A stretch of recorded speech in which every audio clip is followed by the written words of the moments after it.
Pengakuan mengejutkan Linda usai diperiksa polisi, ngaku tak kenal 8 tahun terpidana termasuk Peggy Setiawan.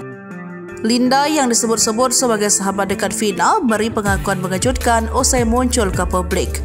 Vina menjalani pemeriksaan oleh tim penyidik Polda Jabar di Mapolres Cirebon Kota Senin 27 Mei 2024 kemarin.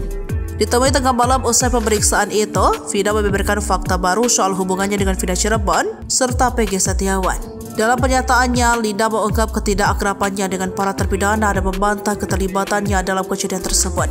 Itu kan saya ada di TKP karena film kan jadi masyarakat tergiring opini ke situ. Padahal sebenarnya saya nggak tahu sama sekali, ujar Linda. Ia menjelaskan bahwa pada saat kejadian dia sedang berada di rumah. Linda juga menyampaikan bahwa hubungannya dengan Vina tidaklah dekat sehingga tidak ada komunikasi sebelum kejadian tersebut. Saya enggak kontakkan sama Vina sebelum kejadian sudah lama banget, lebih dari 6 bulan karena saya itu sudah putus sama anggota XTC itu. Jadi sudah tidak pernah ketemu lagi, jelas dia.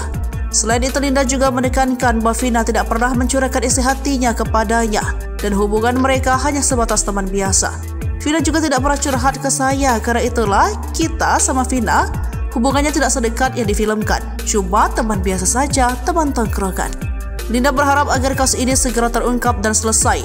Menanggapi rumor bahwa dirinya disembunyikan, Linda juga membantah keras. Linda menambahkan bahwa penggambaran dirinya dalam film tidak sepenuhnya akurat karena dia tidak diberitahu tentang pembuatan film tersebut.